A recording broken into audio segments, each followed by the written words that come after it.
Hi കൂട്ടുകാരെ, എല്ലാവർക്കും അജിത്തിൻ്റെ ചാനലിലേക്ക് സ്വാഗതം. ഇപ്പം നമ്മൾ പറഞ്ഞുകൊണ്ടിരിക്കുന്നത് 27 നക്ഷത്രക്കാരുടെ ഭാഗ്യനിറം, ഭാഗ്യരത്നം, ഭാഗ്യ കളറ് അങ്ങനെയൊക്കെയാണ് പറഞ്ഞുകൊണ്ടിരിക്കുന്നത്. അപ്പോൾ 27 നക്ഷത്രത്തിൽപ്പെട്ട എല്ലാവരും ഇങ്ങോട്ടൊന്ന് വന്നേ. എല്ലാവരും വരണ്ട. ഇന്ന് മകയിര നക്ഷത്രത്തിനെ കുറിച്ചാണ് ചേച്ചി പറയുന്നത്. കഴിഞ്ഞ ദിവസം ഇട്ടത് രോഹിണി നക്ഷത്രത്തിനെ കുറിച്ചായിരുന്നു. അപ്പോൾ ഇന്ന് മകയിര നക്ഷത്രമുള്ളവരെല്ലാം വന്നോളൂ, ചേച്ചി പറഞ്ഞു തരാം. അപ്പോൾ മകയിര നക്ഷത്രക്കാരുടെ ഉപാസനമൂർത്തി എന്ന് പറയുന്നത് മഹാലക്ഷ്മിയാണ്. അവരുടെ ലക്കി നമ്പർ എന്ന് പറയുന്നത്, ഭാഗ്യസംഖ്യ എന്ന് പറയുന്നത് 9 ഭാഗ്യ നിറം എന്ന് പറയുന്നത് ചുമപ്പ്, വെള്ള. ഭാഗ്യ കളർ ചേച്ചി പറഞ്ഞ്. ഭാഗ്യ ദിവസം എന്ന് പറയുന്നത് ചൊവ്വാഴ്ച. അവർ ധരിക്കേണ്ടുന്ന ഭാഗ്യരത്നം എന്ന് പറയുന്നത് ചെമ്പവിഴക്കല്ല്. മനസ്സിലായോ? മകയിര നക്ഷത്രക്കാരുടെ ഉപാസനമൂർത്തി മഹാലക്ഷ്മി, ഭാഗ്യസംഖ്യ 9, ഭാഗ്യനിറം വെള്ള ചുമപ്പ്, ഭാഗ്യ ദിവസം ചൊവ്വാഴ്ച, ഭാഗ്യരത്നം ചെമ്പവിഴക്കല്ല്. അതുകൊണ്ട് ഇതുവരെ നിങ്ങൾക്ക് ഇത് അറിയാമയ്യാതാണ് നിങ്ങൾ നടന്നതെങ്കിൽ ഇന്ന് തൊട്ട് നിങ്ങളുടെ ഉപാസനമൂർത്തിയായ മഹാലക്ഷ്മിയെ നിങ്ങൾ ആരാധിച്ചു കൊള്ളൂ.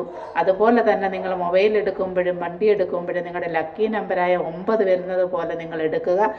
അതുപോലെ തന്നെയാണ് നിങ്ങൾ ഏതെങ്കിലും നല്ല കാര്യത്തിന് പോകുമ്പോൾ നിങ്ങൾ ഈ ചേച്ചി പറഞ്ഞ വെള്ളയും ചുവപ്പുമായ വസ്ത്രങ്ങൾ ഇടാൻ കഴിയുന്നത് ശ്രമിക്കുക.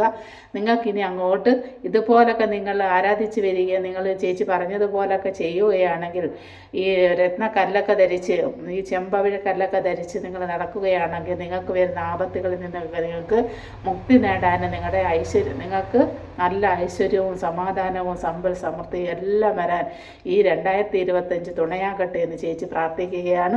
അപ്പോൾ എല്ലാവരും മകയിര നക്ഷത്രക്കാരെല്ലാവരും നിങ്ങളുടെ ഉപാസനമൂർത്തിയായ മഹാലക്ഷ്മിയെ ആരാധിക്കുക. അപ്പോൾ ചേച്ചി അടുത്ത നക്ഷത്രം നാളെ പറയുന്നുണ്ട് കേട്ടോ. തിരുവാതിരയെക്കുറിച്ച് നാളെ പറയാം. അപ്പോൾ ചേച്ചി ഇന്ന് രാവിലെ ന്യൂസിനകത്ത് ഈ വാർത്ത കണ്ടത് മൊത്തം അപകടമായി. എപ്പോൾ ന്യൂസ് വെച്ച് കഴിഞ്ഞാൽ അപകടമേ ഉള്ളൂ. ഓരോരുത്തർ മരിച്ച്, ഇത്ര പേര് മരിച്ച്. അത് കേട്ട് മടുത്ത്. 2024 തീരും, ആ അപകടമൊക്കെ കുറച്ച് കുറയും. 2025 കുറച്ചൊക്കെ കുറയുമെന്ന് വിചാരിച്ച എവിടെ? തുടക്കം മുതലേ ആക്സിഡൻറ്റാണ്. പിന്നെ ഒരു കാര്യമുണ്ടല്ലേ, ചേച്ചി പറഞ്ഞില്ലേ ചേച്ചി വാടക വീട്ടിലാണ് താമസിക്കുന്നതെന്ന്. പക്ഷേ എനിക്കൊരു ഭയങ്കര ആഗ്രഹം, എനിക്കൊരു സ്വന്തമായൊരു വീട് വേണമെന്ന് കേട്ടോ. അപ്പോൾ എന്ത് ചെയ്യാനാ? വസ്തു വാങ്ങാനും പൈസ വേണം, വീട് വെക്കാനും പൈസ വേണം. അതൊന്നും ഇല്ലാത്ത നമ്മൾ ആഗ്രഹിക്കാനല്ല കഴിയത്തുള്ളൂ. അപ്പോൾ ഈ വലിയ ആൾക്കാരുടെ ഇതിനകത്ത് വരുമല്ലേ, അവർ ഇത്ര വീട് കൊടുത്ത് അവരെ സഹായിച്ച് അല്ലെങ്കിൽ വലിയ യൂസഫ് അലി സാറ്, അല്ലെങ്കിൽ രാജൻ പിള്ള സാറ്, നടരാജ സാറ്, അങ്ങനെയൊക്കെ ഓരോരുത്തരുടെ വരും. അപ്പോൾ പൊതുവേ ഞാൻ ഈ ന്യൂസൊക്കെ നോക്കുന്ന കൂട്ടത്തില്ല.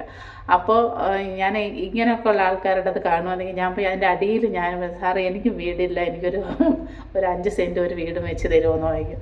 അപ്പോൾ ഞങ്ങളുടെ ചേട്ടൻ ഇരുന്നുണ്ടല്ലേ, എൻ്റെ ചേട്ടൻ ഇരുന്നങ്ങ് ചിരിയാണ്. ആയിരക്കണക്കിന് പേര് അതിൽ പോയി എഴുതുന്ന നീ എഴുതിയ മെസ്സേജ് കാണുവാണോ എന്ന് ചോദിക്കുക എൻ്റെ അടുത്ത്. ഞാൻ പറയും, ഈ ലക്കി നമ്പർ എന്നൊക്കെ പറയുന്നത് ഉള്ളയാണെങ്കിലേ അത് ചിലപ്പോൾ അടിച്ചാൽ ഈ ലോട്ടറിയൊക്കെ അടിക്കുമ്പോൾ ലക്കി നമ്പർ വന്ന് ഒരാൾക്ക് ഫസ്റ്റ് പ്രൈസ് അടിക്കുന്ന പോലെ ചിലപ്പോൾ നമ്മൾ 10 പേർക്ക് എഴുതുമ്പോൾ ഒരാളെങ്കിലും അതിന് ചിലപ്പോൾ നമ്മളോട് ഇച്ചിരി ഒരു കരുണ കാണിച്ചാലോ എന്ന് വിചാരിച്ചിട്ട് അങ്ങ് എഴുതുന്നതിന് ആർക്കും കാശ് കൊടുക്കണ്ടല്ലോ, അല്ലയോ? നമുക്ക് സ്വപ്നം കാണുന്നതിനും കാശ് കൊടുക്കണ്ട, എഴുതുന്നതിനും കാശ് കൊടുക്കണ്ട.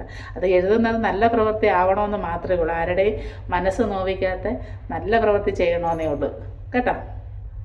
അത് എൻ്റെ കാര്യം പറഞ്ഞു കേട്ടോ. അപ്പോൾ ചേച്ചിയുടെ വീഡിയോ ഇഷ്ടപ്പെട്ടെങ്കിലേ ഒന്ന് സബ്സ്ക്രൈബ് ചെയ്തിട്ട് തൊട്ടടുത്തുള്ളൊരു ബെല്ലൈക്കിന് ഒന്ന് അമർത്തി കൊടുത്തു കഴിഞ്ഞാൽ ചേച്ചി ഇടുന്ന വീഡിയോകളെല്ലാം നോട്ടിഫിക്കേഷനായിട്ട് വരുന്നതായിരിക്കും. അപ്പോൾ പുതിയൊരു വീഡിയോ ആയിട്ട് ചേച്ചി നാളെ വരാം. പിന്നെ യൂട്യൂബിലൊക്കെ തെറ്റുകുറ്റങ്ങളും കുറവുകളൊക്കെ കാണും. ചേച്ചിക്ക് അധികമൊന്നും അറിയത്തില്ല. ഇത് തന്നെ സെൽഫി എടുത്തിടുന്നത്. ആരും വന്ന് ക്യാമറ പിടിച്ചു തരാൻ പോലും ആരുമില്ല. ഒറ്റയാൾ പോരാട്ടം.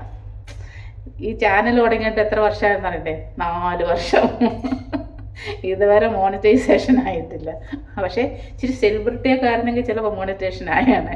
അതെ, ആവുമ്പാവട്ടെ അല്ലേ?